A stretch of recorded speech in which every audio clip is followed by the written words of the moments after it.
बुखार 106 डिग्री बुखार था, 106 डिग्री से 99 डिग्री बुखार आ गया, तो सापेक्षता की तरफ से देखा जाए तो 106 की अपेक्षा 99 डिग्री जो बुखार है उसको क्या कहेंगे? भला कहेंगे, भला कहेंगे। अब इसमें देखा जाए कि जो नॉर्मल बॉडी का टेम्परेचर होना चाहिए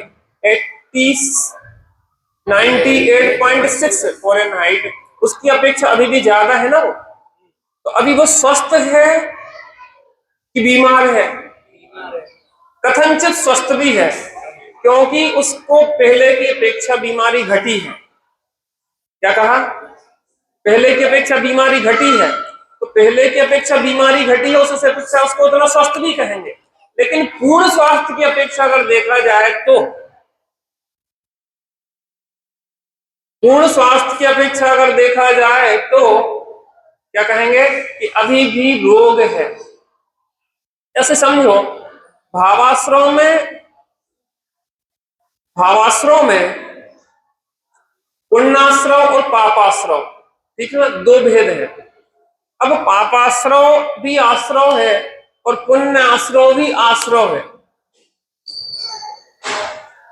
अब पापाश्रव की अपेक्षा पाप को तो सर्वथा हेय कहा जाता है, पाप को क्या कहा जाता है? सर्वथा हेय कहा जाता है।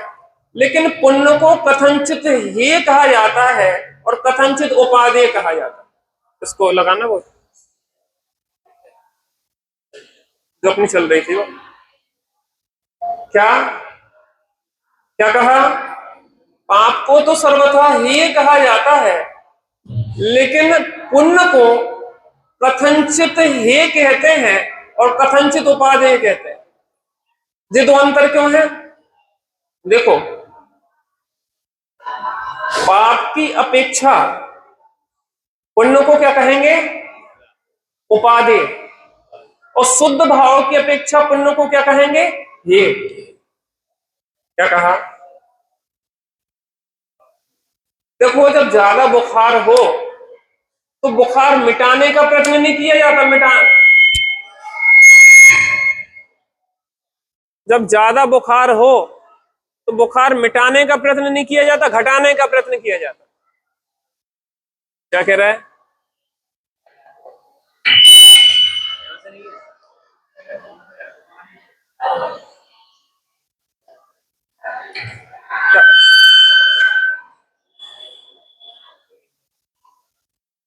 जब ज्यादा बुखार हो तो बुखार एकदम से मिटाने का प्रयत्न नहीं किया जाता, घटाने का प्रयत्न किया जाता। श्रद्धान में तो ये है कि बुखार को मिटाना है, ज्ञान में तो ये है कि बुखार को मिटाना है, लेकिन अगर एकदम से बुखार मिटाने चलेंगे तो वो मरीज ही मिट जाए। समझ में आता कि नहीं आता? इसलिए धीरे धीरे धीरे धीरे क्रम से घटाने की प्रोसेस होती है, ठीक है ना? ऐसी व्यवस्था यहां है। श्रद्धान ज्ञान में तो यह है कि हमें स्वरूप स्थिरता पूर्वक निराकुलता का वेदन करना है, लेकिन स्वरूप स्थिरता नहीं हो पा रही है, निराकुल दशा नहीं हो पा रही है, तो तीव्र आकुलता से बचने के लिए कम आकुलता को कथनचित उपादेय कह दिया जाता है और व्यवहार से उसको धर्म भी कह दिया जाता है। तीन चीजें कह देना: निश्चय धर्म, व्यवहार धर्म और उपचार धर्म। निश्चय धर्म तो वीतराग भाव, निराकुलमय दशा। व्यवहार धर्म शुभ भाव, भक्ति पूजन आदि के शुभ विकल्प को व्यवहार से धर्म कहा जाता है। और उपचार धर्म शरीर की क्रिया तदजन्य होती है, उसको भी उपचार से धर्म कहा जाता है। बादाम चली गई यहां से भाई, है बादाम?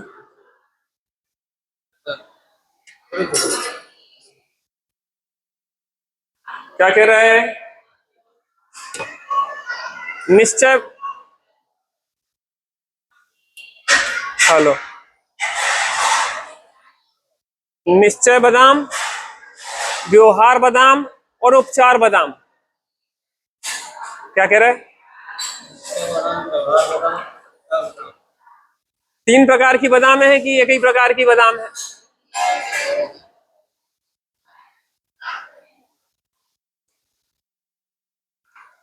बादाम 3 प्रकार की है कि 1 प्रकार की है? बादाम तो 1 प्रकार की है, बाकी बादाम पे तो आरोपण है बादाम पने का। ऐसे ही कोई चल रहा था, क्यों तुम वैसे ही आ रहा वैसे ही चलो वो तो ठीक है, होने योग्य होता बस वो ही हो रहा है। जैसे में तुम्हारी व्यवस्था मिल जाए सो कर लो, है ना, कर लो और कर लो जो भी करने कर लो। हाँ जल्दी में कर।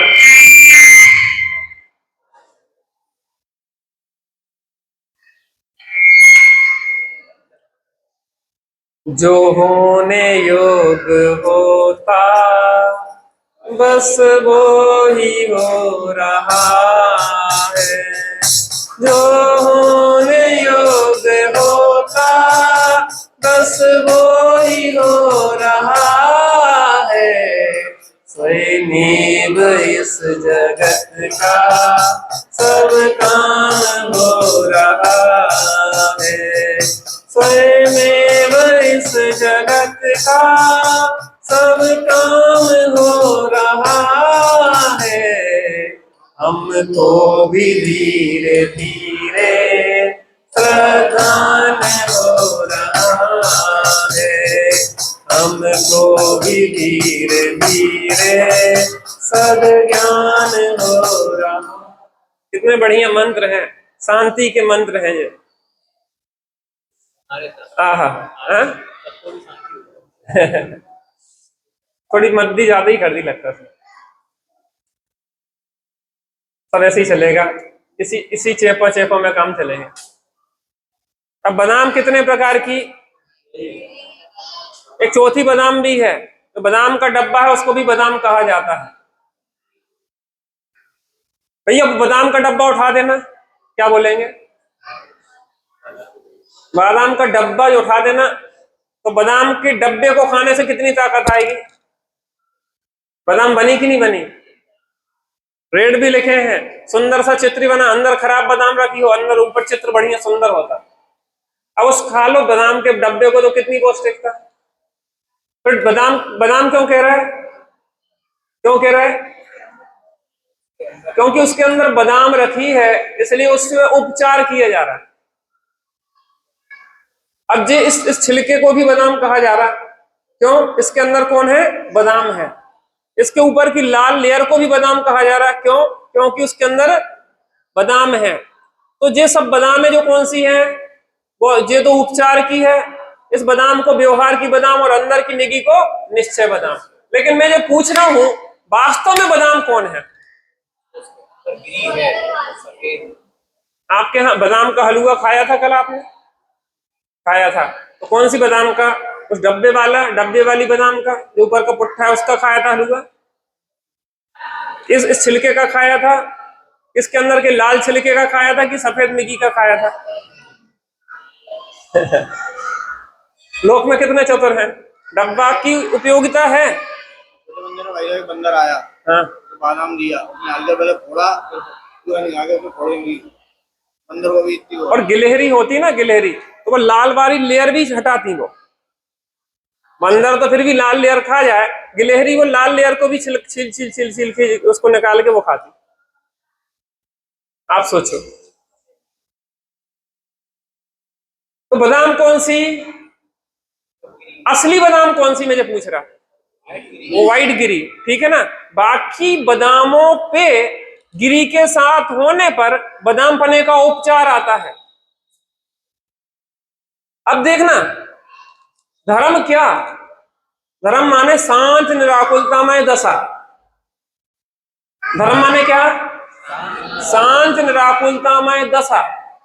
अब जिसके शांत निराकुलता दशा होती है, भूमिका के अनुसार निचली भूमिका में उसके शुभ भाव भी पाए जाते हैं। बहुत तो समझने लायक विषय है, ध्यान से समझे, एक बार कॉन्सेप्ट क्लियर हो। उसके साथ शुभ भाव भी पाए जाते हैं। पूजन, भक्ति, उपासना, स्वाध्याय के सुनने का, तत्वों के निर्णय करने का जिस शुभ भाव भी पाया जाता है, जिस शुभ भाव भी अनिवार्य है। मैं जो पूछ रहा हूं कि तत्वों का निर्णय किए बिना क्या आत्मानुभूति हो जाएगी? क्या देवसात गुरु के बिना तत्वों की जानकारी हो पाएगी? क्या कुगुरु कुदेव कुधर्म के सेवन से तत्वों की जानकारी हो पाएगी, आत्मानुभूति हो पाएगी? नहीं हो पाएगी। तो सबसे पहले देवसात गुरु की जरूरत है ना भैया। मंदिर आओगे तो धर्म होगा। क्या कहेंगे अपन? मंदिर आओगे तो धर्म होगा। तो क्यों क्यों कह रहे हैं मंदिर आने पे धर्म? क्योंकि यहां आके असली निश्चय धर्म समझ के आत्मा की निराकुलता में दशा पाई जाती है, इसलिए मंदिर आने को भी धर्म कह देते हैं। बात स्पष्ट हो रही ना? उस डब्बे पे ही बादाम पने का उपचार आता है। जिस डब्बे में बादाम रखी है, जिस डब्बे में किशमिश रखी है, उसमें बादाम पने का उपचार भी नहीं आता। क्या कहा? उस किशमिश जिस डिब्बे में रखी है, उस डब्बे पे बादाम पने का उपचार नहीं आता है। उसी डब्बे पे बादाम पने का उपचार आता है जिसमें बादाम रखी है।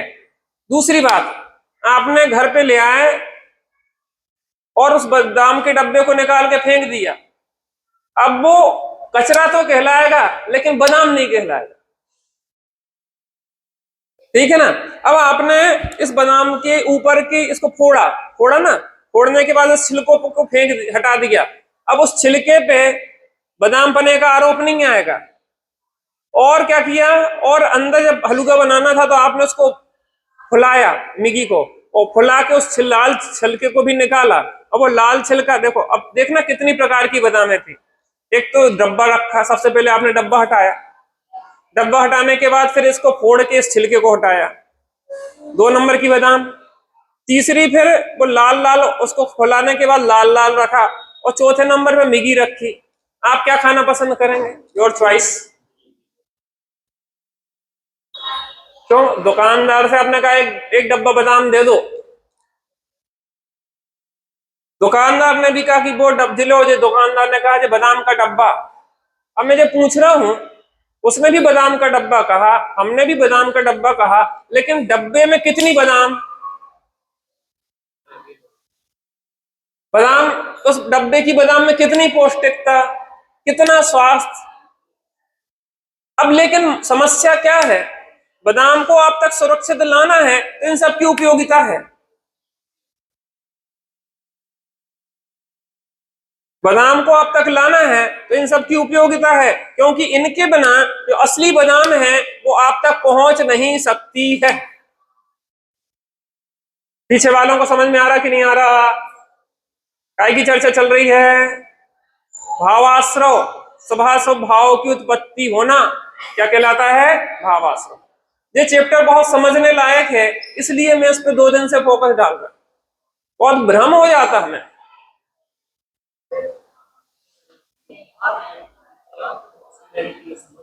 नहीं, अंतर है, मैं बता रहा हूं। हाँ, वो समझ गया, आपका प्रश्न जो है मैं समझ गया। अब देखो, डब्बा है, डब्बे को उपचार से बादाम कह रहे हैं और छिलके को व्यवहार से बादाम कह रहे हैं। क्योंकि डब्बा अत्यंत दूर है, भिन्न सत्ता है, लेकिन निकट सत्ता वाला है। स्त्री पुत्र कुटुंब को उपचार से आपका कह रहे हैं, मकान को आपका उपचार से कह रहे हैं, धन को आपका उपचार से कह रहे हैं, शरीर को आपका व्यवहार से कह रहे हैं।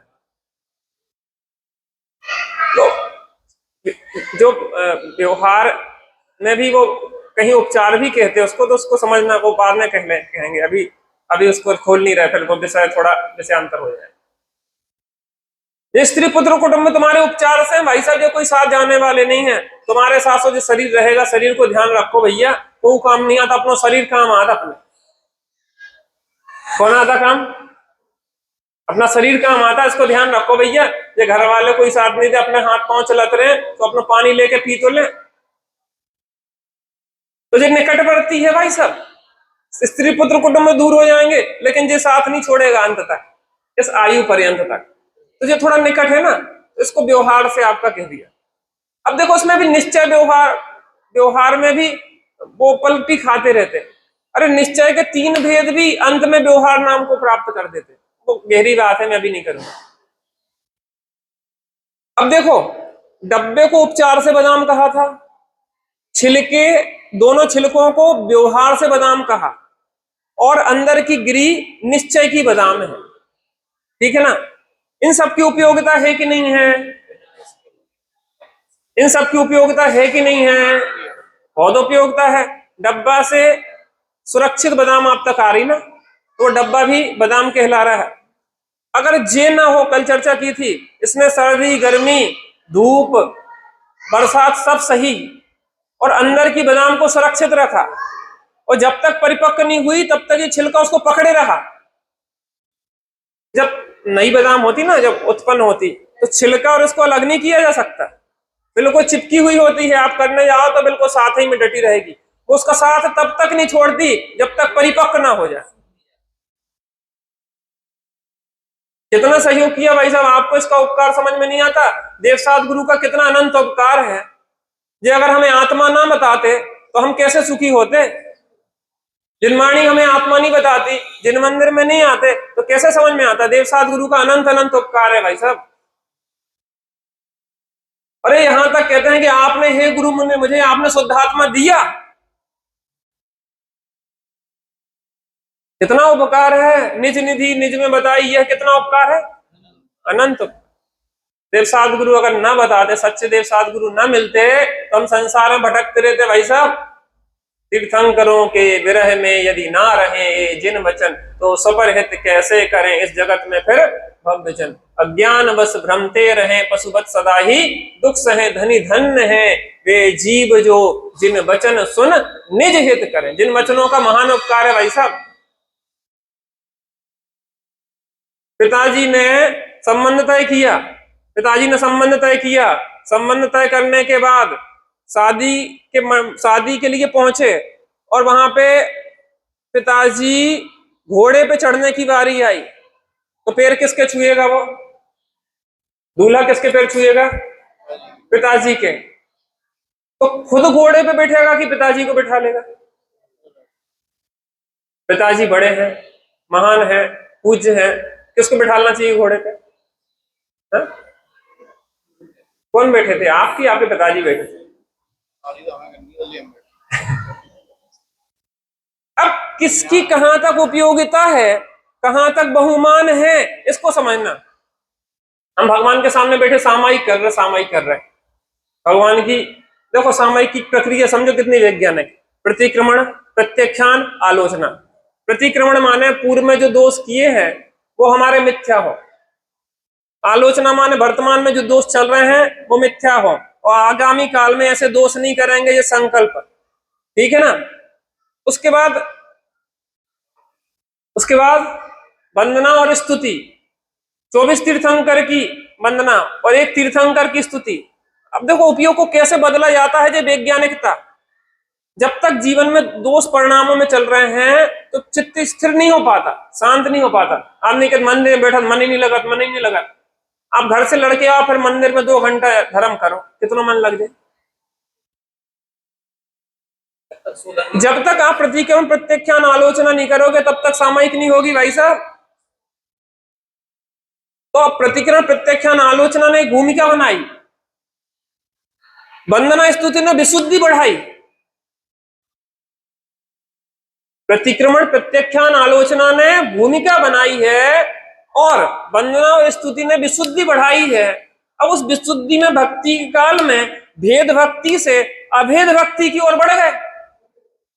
अब देवसात गुरु को छोड़ो, जो उपदेश नहीं होता है, देवसात गुरु छूट जाते हैं, ये बात होती है।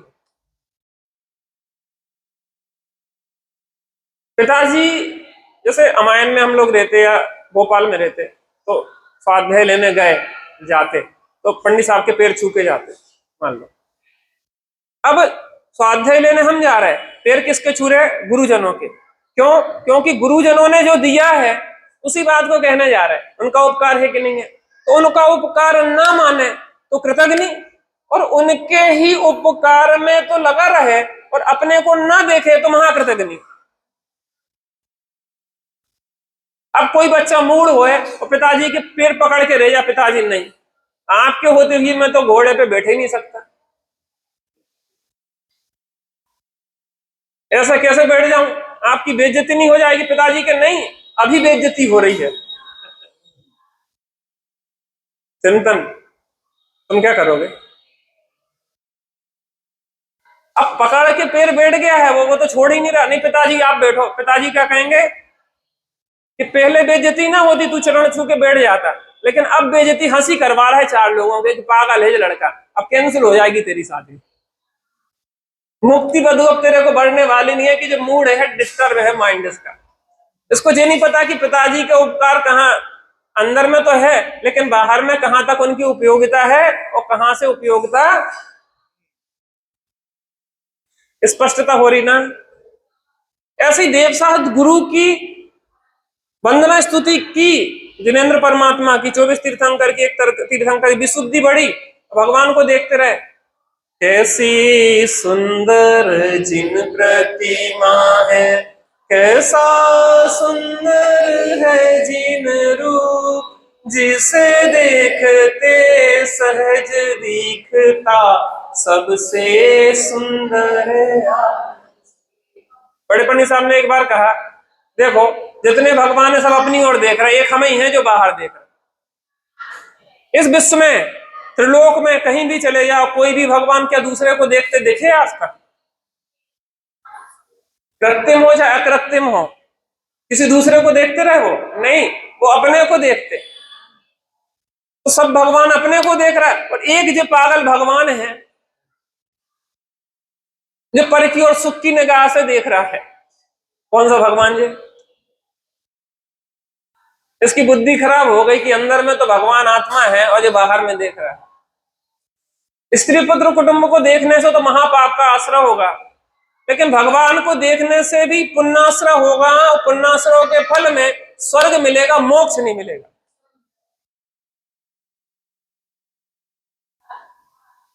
क्या मिलेगा? स्वर्ग मिलेगा। अब भगवान को देखा, अक्षय निधि को पाने चरणों में प्रभु के आया, पर प्रभु ने मूक रह कर मुझको प्रभु बताया। गजब है जिन शासन, गजब है हमारे बीतरागी देव। वो कहते हैं कि हमारे भक्त ना बने रहो, अन्यत्र कहीं भी यह बात कानों पड़ना दुर्लभ छे। ये बात कोई कहने वाला नहीं है, किसी की ताकत नहीं है बीतरागी देव के अलावा। उनकी वाणी के अलावा ये सत्य बात कहीं उद्घाटित नहीं हो सकती। पर प्रभु ने मूक रहकर मुझको प्रभु बताया। भगवान कह रहे देख, तू मेरे पास आया, बहुत अच्छी बात है, अब लेकिन हम बेनिंग हैं, निज आश्रित को निज सम करते, धनी लोग धन धरनी से नहीं करें तो उन्हें लाभ का क्या, उन धनिकों की। हम आपकी सेवा करते रहे और आप हमें नौकरी बना रहे हो। अच्छे सभ्य शिष्ट श्रेष्ठी का जो लक्षण नहीं है, अपने समान बना लेता है वो। तो हमारे भगवान त्रिलोकीनाथ हमें भक्त बना रहे हैं, वैकुंठ में जाके हम सेवा ही करते रहे आगे बढ़ ही नहीं पाए, ऐसा तो नहीं होता। पर प्रभु ने मुख रहकर मुझको प्रभु बताया, अंतर में प्रभुता तेरे निश्चय प्रतीति ला।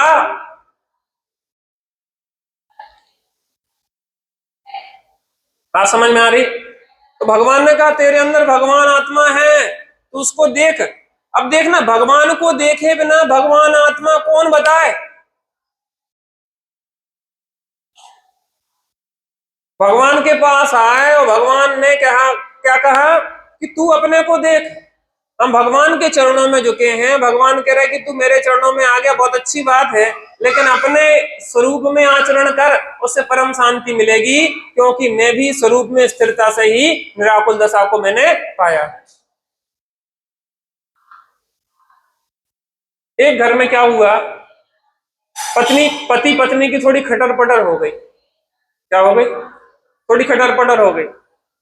हो जाती है पति पत्नी की खटर पटर, चौथे काल में भी हो जाती थी, राम सीता की भी थोड़ी हो गई थी। आप चिंता नहीं किया करो अगर खटर पटर हो, लेकिन ज्यादा ना हो जाए, उसका भी अनलिमिटेड ना हो जाए, ठीक है ना।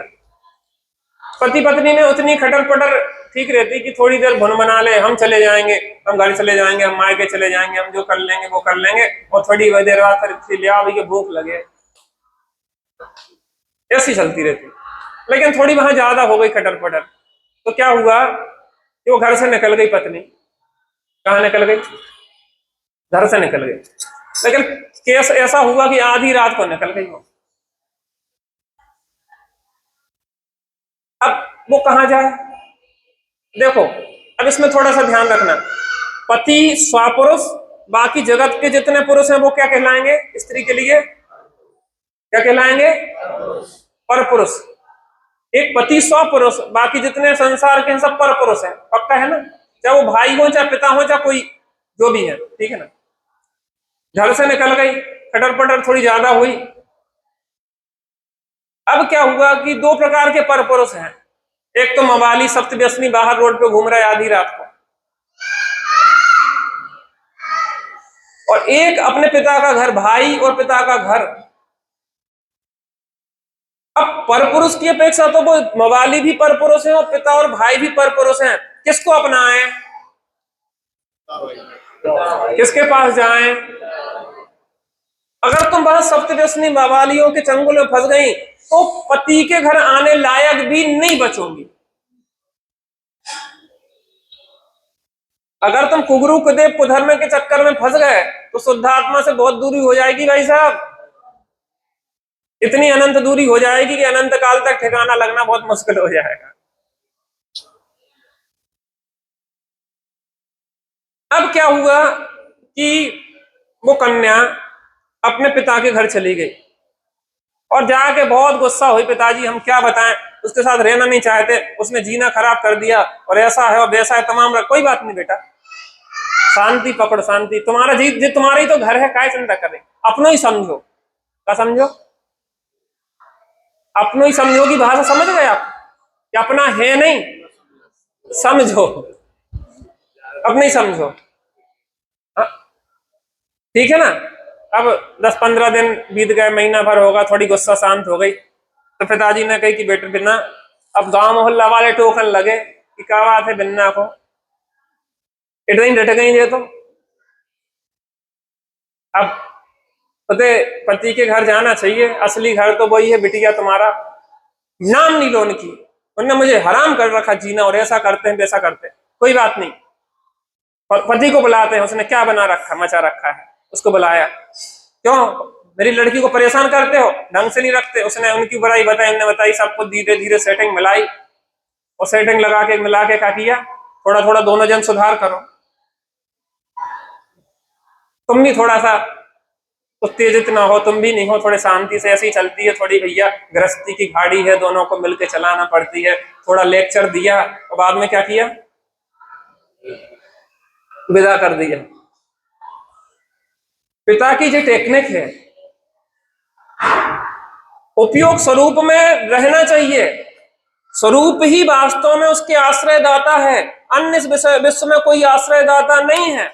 लेकिन उपयोग स्वरूप में ना रह पाए तो कहां जाना चाहिए? जिनेंद्र परमात्मा के चरणों में जाना चाहिए। क्यों जाना चाहिए? क्योंकि जिनेंद्र परमात्मा के चरणों में अगर स्वरूप तुम गए तो वो तुम्हें स्वरूप तक पहुंचाएंगे।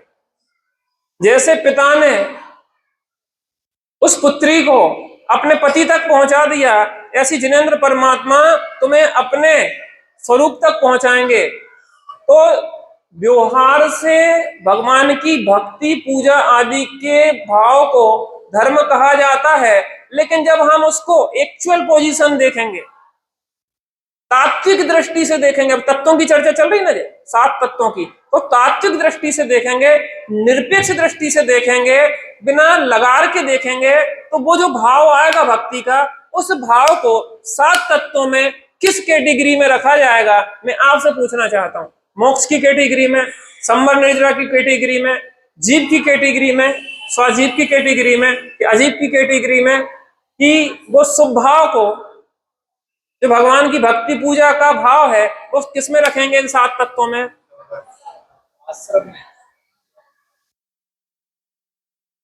संवर तो शुद्धि की उत्पत्ति को कहते हैं, जो भक्ति का भाव है, जो पूजा का भाव है, जो स्वाध्याय का भाव है, यहाँ जो स्वाध्याय का भाव कर रहे हैं तात्विक दृष्टि से कह रहे हैं। अभी व्यवहारिक दृष्टि से रिलेशन जोड़े अपन ने। व्यवहारिक दृष्टि से देखो, एक होता है वस्तुपरक कथन और एक होता है प्रयोजन परक कथन। ध्यान से सुनना, क्या होता है? एक वस्तुपरक कथन, एक होता है प्रयोजन परक कथन। आश्रय दुखकार घने रे जे वस्तुपरक कथन, और आश्रय दुख रूप है, इन्हें छोड़ना चाहिए, बुद्धिवंत तने निर्वेरे, यह प्रयोजन परक कथन।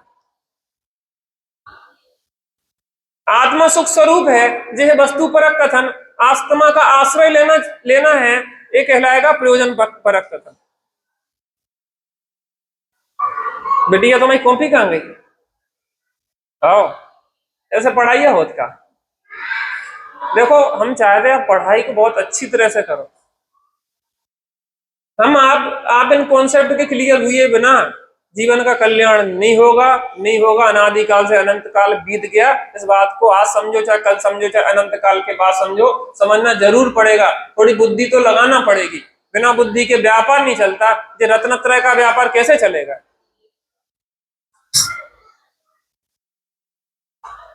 आप तत्व दृष्टि से विचार करो तो किस तत्व में रखेंगे उस स्वभाव को भी? आश्रम में जाएगा ना, बहुत बढ़िया, आश्रम में जाएगा। यद्यपि आश्रम में भी डिफरेंस करते हैं, शुभ और अशुभ जो दोनों भाव हैं, किसी अपेक्षा से एक भी कहे जाते हैं, किसी अपेक्षा से उनमें अंतर भी कहा जाता है। सर्वथा एक मान लो तो भी मिथ्यात्व, सर्वथा अंतर मान लो तो भी मिथ्यात्व। क्या कहा?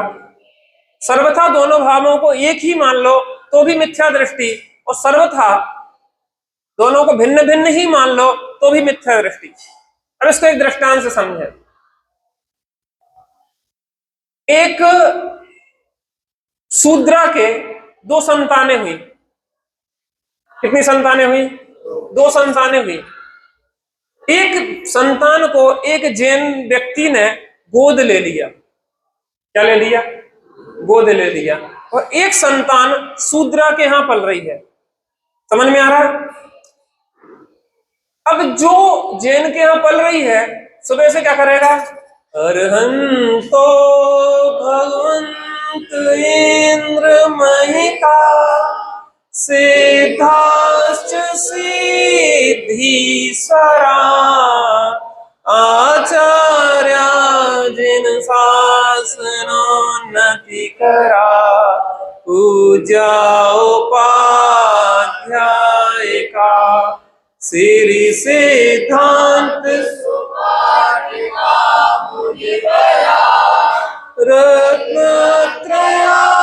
रत्नत्रयाराधिका पंचायत परमेष्टिना प्रतिदिनं कुर्वन्तु ते मंगलम्, कुर्वन्तु मे मंगलम्, कुर्वन्तु नाम। कितनी मधुरता है ना, कितना आनंद आ रहा है ना। और जो शूद्रा के यहाँ पल रहा है, वो सुबह से गाली गलोच, सुबह से शराब पी रहा है, सुबह से लड़ रहा, झगड़ रहा, मार पीट कर रहा है। दोनों में कितना अंतर है? महान अंतर है भाई साहब, जमीन आसमान का अंतर है। जमीन आसमान का अंतर है। एक तो जिनेंद्र परमात्मा की पूजन अभिषेक कर रहा है, और एक सप्त व्यसनों में लगा है, शराब पी रहा है, व्यभिचार में लगा हुआ है। दोनों में अंतर है कि नहीं है? बहुत बढ़िया। अब आपका क्या हुआ? आपकी बिटिया बड़ी थी और सेठ जी के यहाँ पे बच्चा पल रहा था, तो आपने क्या किया कि अपनी बिटिया का संबंध उस लड़के से करने का सोचा। क्या सोचा? बिटिया का संबंध उस लड़के से करने का सोचा, जैन लड़के, जैन के यहाँ पल रहा था, शूद्रा का पुत्र। अच्छा लड़का, बढ़िया, अच्छे संस्कार, सब कुछ। लेकिन क्या करते कि मताई बाप अगल बगल पड़ोसन से भी पूछ ले थोड़ा, कहा भैया कैसो है, क्या है, कैसो नहीं है। अगल बगल वालन से जानकारी करते पूरी, हाँ भैया बताओ सब, और तो सब ठीक है, किंतु परंतु, बस इतनी बोल रही तो अब अंदर में समझ लो कि क्या है। बाकी तो सब ठीक है। और 16 फिल्म देखी ना, बाकी तो सब ठीक है, बस थोड़ा सा वो शराब पी लेता है तो होश में नहीं रहता, बाकी तो सब ठीक। थोड़ा वो बेश्या के यहाँ चले जाता है तो फिर वो जुए के सट्टे पे भी बैठ जाता, फिर देख कहता बाकी तो सब ठीक है। क्या बताऊं मौसी, बाकी तो सब ठीक है, लेकिन किंतु परंतु ये जो पुत्र है ये सेठ का नहीं है। अब शादी करेंगे कि नहीं आप?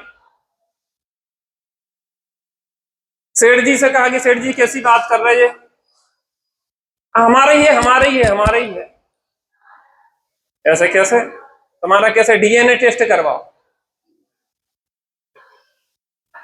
क्या टेस्ट करवाओ? डीएनए टेस्ट करवाओ। डीएनए टेस्ट करवाया गया तो किसका डीएनए निकलेगा उसमें? बात समझ में आ रही कि नहीं आ रही? अंतर है और अंतर नहीं है। डीएनए की अपेक्षा देखा जाए तो अंतर नहीं है, और व्यवहार की तरफ से देखा जाए तो अंतर है। बात समझ में आ गई ना? तत्व दृष्टि से देखते हैं, चाहे पूजा का भाव हो, चाहे हिंसा का भाव हो, चाहे जीवों की रक्षा का भाव है, डीएनए करके जब देखते हैं, वस्तु स्वरूप से देखते हैं तो दोनों आश्रयों के खाते में जाते हैं। जब व्यवहारिक दृष्टि से देखते हैं तो दोनों में महान अंतर है। एक को अधर्म कहते हैं और पुण्य को धर्म कहते हैं। व्यवहार से दोनों में अंतर है, क्योंकि जिन शासन स्यादवाद रूप है, कहाँ किस अपेक्षा से कौन सा कथन किया जाता है, इसको बराबर समझना। तो कौन निश्चय का कथन है, कौन व्यवहार का कथन है, कौन उपचार का कथन है, कौन वास्तविक धर्म है, कौन व्यवहार से धर्म है और कौन उपचार से धर्म है। कॉन्सेप्ट क्लियर हुआ कि नहीं हुआ? अन्यथा ग्रहण नहीं करना। देवसात गुरु के बिना आत्मा नहीं मिलेगी, इतना ध्यान रखना। लेकिन देवसात गुरु के चरणों में ही बैठे रहोगे तो भी आत्मा, जनवाणी पढ़े बिना आत्मा नहीं मिलेगी, लेकिन जनवाणी पढ़ते ही रहोगे, उसी में लगे रहोगे तो भी आत्मा नहीं मिलेगी। जिनेंद्र परमात्मा के चरणों में भी आना है, तो जिनेंद्र परमात्मा के चरणों में आके उनसे वो स्वरूप में कैसे डूबे, वो जो कला बता रहे हैं उसको सीख के अपने में डूब जाओ, संवर, निर्जा और मोक्ष प्रकट हो जाएगा। शुद्ध भावों की उत्पत्ति संवर, शुद्ध भावों की वृद्धि निर्जरा और शुद्ध भावों की परिणति पूर्णता मोक्ष। जय जय नाथ। सर्व ही अरहंत ने विधि नष्ट की ने, जिस विधि सबको बताई वह विधि हो नमन उनको। इतनी अंतरायों के बीच में भी हमने निरंतराय तत्व को समझा।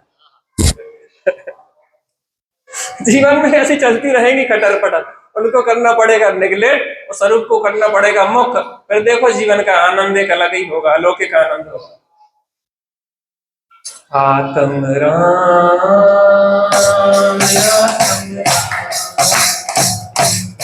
आत्म राम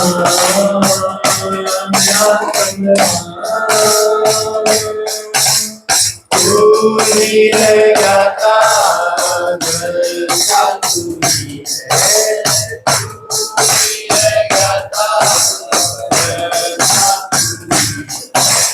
मेरी गुंजाता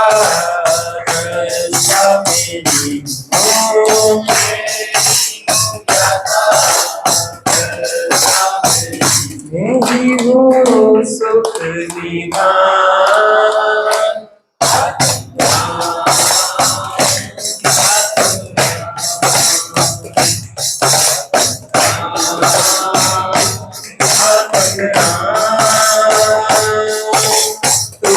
मंगल उत्तम तुझी शरण है, तुझी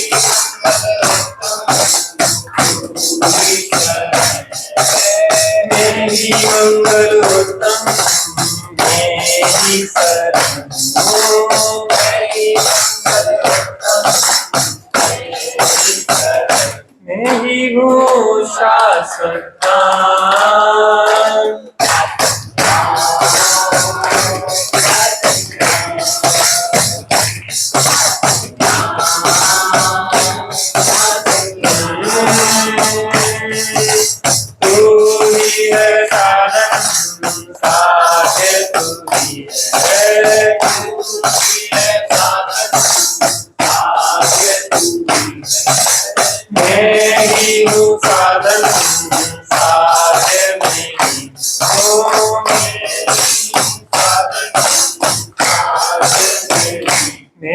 शिव स्वरूप शिव का।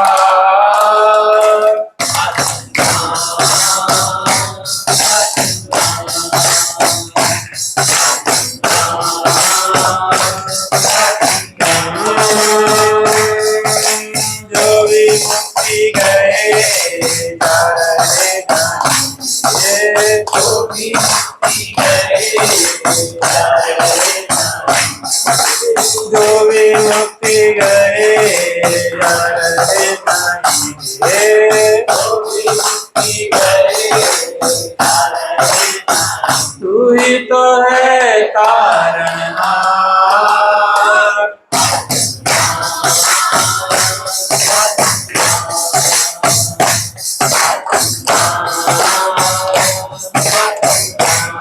जग में साचो शरण नाम,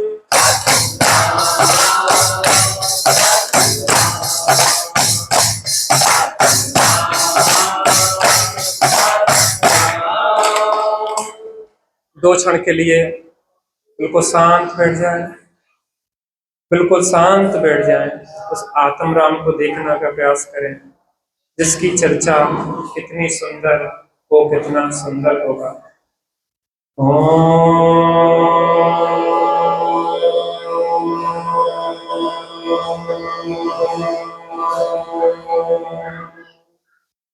शांति शांति शांति।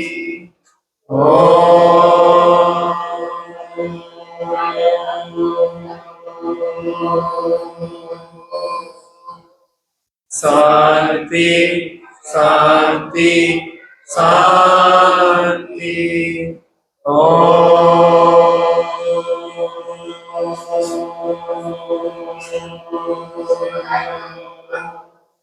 शांति शांति शांति।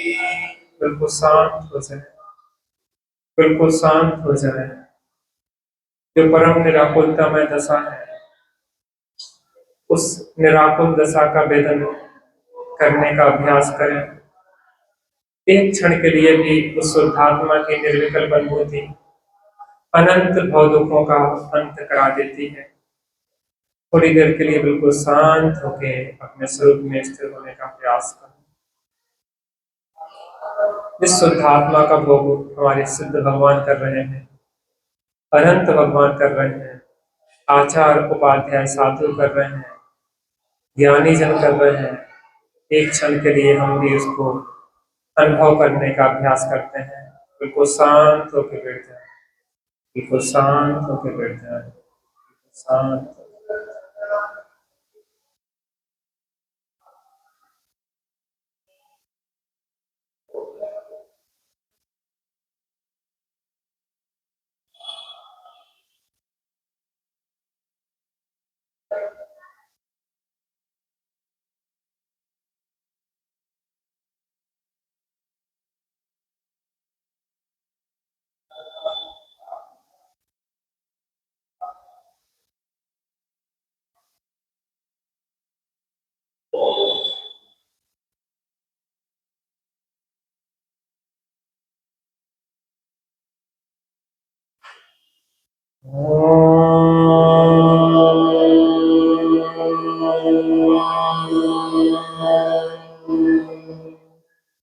शांति शांति शांति।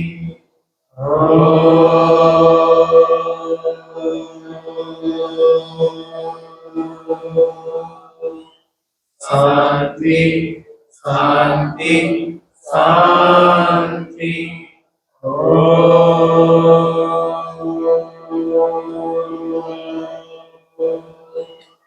शांति शांति शांति। जब भी कुछ फुर्सत के क्षण हो और बैठ के अंदर में अपने स्वरूप को निहारने का यत्न करें।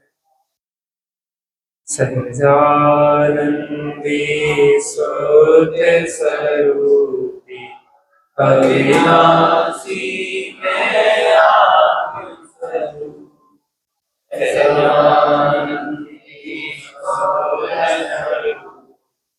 अविनाशी मेरा